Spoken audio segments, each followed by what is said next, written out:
নমস্কার, আমি শ্রীমতী উপাসনা অরুণ ভূঁইয়া। আমার ইউটিউব চ্যানেল কসমিক রুট উপাসনাতে আপনাদের প্রত্যেককে আন্তরিক স্বাগত জানাই। শুভায়ু, আরোগ্য, সুখ, শান্তি, সমৃদ্ধিতে আপনাদের প্রত্যেকের জীবন সব সময় ভরে থাকুক, এই মঙ্গল কামনা জানিয়ে আজকের ভিডিওটি শুরু করছি। জ্যোতিষশাস্ত্রকে বেদের চক্ষু বা চোখ বলা হয়েছে।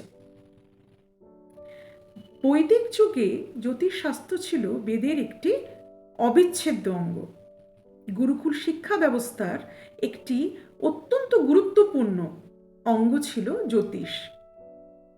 জ্যোত কথাটির অর্থ হল দীপ্তি বা আলো, আর ঈশ কথাটির অর্থ হল ঈশ্বর। এই দুটি শব্দ থেকে জ্যোতিষ কথাটি উদ্ভূত হয়েছে। অর্থাৎ সহজ ভাষায় জ্যোতিষের মানে কি দাঁড়ালো? জ্যোতিষের মানে দাঁড়ালো, জ্যোতিষ হলো এমন একটি বিজ্ঞান যা ঐশ্বরিক দীপ্তিতে বা আলোতে সমৃদ্ধ। ঠিক এই কারণেই জ্যোতিষ শাস্ত্রকে বেদের চক্ষু বলা হয়েছে, কারণ এটি সঠিক সময়, কর্ম ও আধ্যাত্মিক পথ নির্দেশনার আলো জেলে মনুষ্য জীবনকে এবং এই সমগ্র প্রকৃতিকে সমৃদ্ধ ও উন্নত করতে পারে। ভারতবর্ষের ইতিহাসে বৈদিক যুগ কিন্তু একটি অত্যন্ত সুবর্ণ যুগ।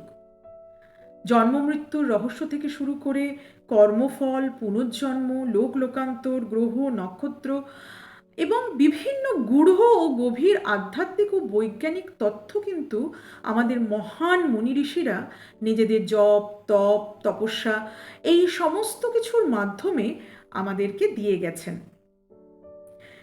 বেদ কিন্তু বিশেষ কোনো জাতি বা ধর্ম বা বর্ণের জন্য তৈরি হওয়া কোনো ধর্মগ্রন্থ ছিল না।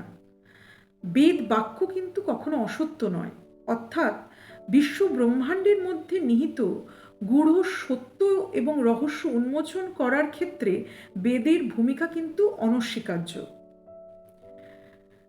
বেদ এবং বৈদিক জ্যোতিষশাস্ত্র আমাদের জীবনকে সব দিক থেকে আলোকিত এবং উন্নত করে তুলতে পারে। বৈদিক মুনি ঋষিরা আমাদের চারপাশের জগৎটিকে, আমাদের দেহ, মন, আত্মা, পৃথিবী এবং ব্রহ্মাণ্ডকে পবিত্র ও ঐশ্বরিক ঊর্জা দ্বারা সমৃদ্ধ করতে চেয়েছিলেন। ঐশ্বরিক ঊর্জাকে আমাদের জীবনে স্থায়িত্ব দিতে চেয়েছিলেন, সুনিশ্চিত করতে চেয়েছিলেন একটি সভ্য, শিক্ষিত, পবিত্র এবং উন্নত সুন্দর মানব জাতি এবং পৃথিবীকে।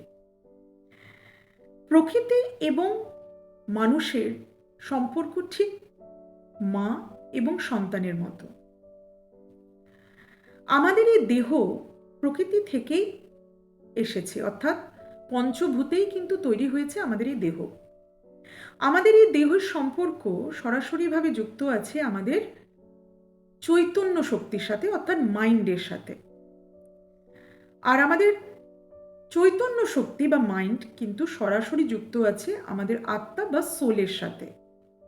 অর্থাৎ কি দাঁড়ালো, যে চৈতন্য শক্তি আমাদের দেহ বা বডির সাথেও যুক্ত, চৈতন্য শক্তি আমাদের সোল বা আত্মার সাথেও যুক্ত।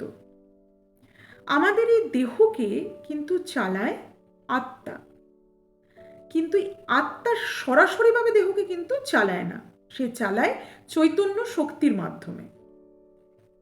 এখন এই চৈতন্য শক্তির বাস কিন্তু আমাদের মস্তিষ্কে বা ব্রেনে। আমাদের মস্তিষ্ক কিন্তু ঠিক একটি চুম্বক, অত্যন্ত পাওয়ারফুল, শক্তিশালী একটি চুম্বক হচ্ছে আমাদের মস্তিষ্ক। এটি সরাসরি পরমাত্মা পরমেশ্বরের সাথে, অর্থাৎ বিশ্ব ব্রহ্মাণ্ডের মধ্যে যে অসীম ঐশ্বরিক শক্তি আছে তার সাথে সম্পর্ক গড়ে তোলার জন্য যথেষ্টভাবে সক্ষম। কিন্তু এই আমাদের মস্তিষ্ক দক্ষতা বাড়ে কিভাবে? শুধু শারীরিক দক্ষতা দিয়ে কিন্তু আমাদের চৈতন্য শক্তি বাড়তে পারে না। আমাদের চৈতন্য শক্তিকে বাড়ানোর জন্য এমন কিছু জ্ঞান, এমন কিছু শিক্ষা, এমন কিছু বিদ্যা এবং এমন কিছু পদ্ধতি অবলম্বন করা প্রয়োজন যা আমাদের দেহ, মন এবং আত্মাকে সমৃদ্ধ করতে পারে, উন্নত করতে পারে এবং আমাদের দেহ মন আত্মার যে সহজাত প্রবৃত্তি, ইঞ্জিনিয়ারিং যেটা আমাদের ভেতরে আছে, সেটাকে কিছুটা হলেও জেনে বুঝে তবেই প্রকৃতি এবং বিশ্ব ব্রহ্মাণ্ডের সাথে এবং বিশ্ব ব্রহ্মাণ্ডে লুকিয়ে থাকা ঐশ্বরিক শক্তির সাথে আমাদের সম্পর্ক সুনিশ্চিতভাবে স্থাপন করতে পারে। এখন বৈদিক জ্যোতিষশাস্ত্র আমাদের এই বিষয়ে কি সাহায্য করতে পারে? বৈদিক জ্যোতিষশাস্ত্রকে আমরা মান্যতা দেব কেন? প্রথমে তো এটা জানি, আমরা যখনই কোনো ব্যক্তি, বিষয় বা বস্তুকে মান্যতা দিই বা মানি, মন থেকে মানি, অর্থাৎ আমরা কিন্তু সেই বিষয়ে, বস্তু বা ব্যক্তিকে অনেকটা বিশ্বাস করি। যেটাকে আমরা বিশ্বাস করি না তাকে কিন্তু মান্যতা দেওয়া বা মন থেকে মানা অসম্ভব। তাই আগে বুঝতে হবে যে জ্যোতিষ শাস্ত্রের গ্রহণযোগ্যতাটা কোথায়। নিশ্চিতভাবে এটি একটি বৈজ্ঞানিক এবং আধ্যাত্মিক বিস্ময়কর মেল বন্ধনে তৈরি হওয়া অত্যন্ত শ্রেষ্ঠ একটি শাস্ত্র বা বিষয়। বৈদিক জ্যোতিষশাস্ত্র এবং বেদের যে অন্যান্য অঙ্গগুলো আছে জ্যোতিষশাস্ত্র বিষয়ে, সেগুলি প্রত্যেকটাই গণনা ভিত্তিক, অর্থাৎ গণনা পদ্ধতি এবং বিজ্ঞান মনস্কতা নিয়েই কিন্তু জ্যোতিষ শাস্ত্র এবং জ্যোতির্বিজ্ঞানের সৃষ্টি হয়েছিল। জ্যোতির্বিজ্ঞান এবং জ্যোতিষশাস্ত্র কিন্তু অঙ্গাঙ্গিকভাবে জড়িত, অর্থাৎ অ্যাস্ট্রোনমি এবং অ্যাস্ট্রোলজি কিন্তু অঙ্গাঙ্গিকভাবে জড়িত।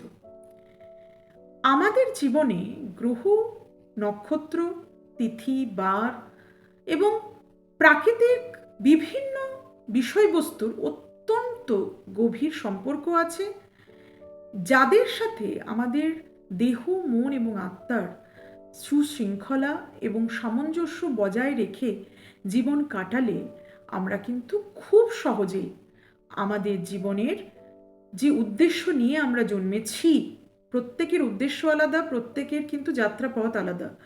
অর্থাৎ যেমন আমরা পরীক্ষা হলে পরীক্ষা দিতে যাই, সেই রকমই কিন্তু আমাদের জীবনে পরীক্ষা দিতেই আমরা এসেছি, কিন্তু প্রত্যেকের প্রশ্নপত্র কিন্তু একদম ব্যক্তিগত এবং আলাদা।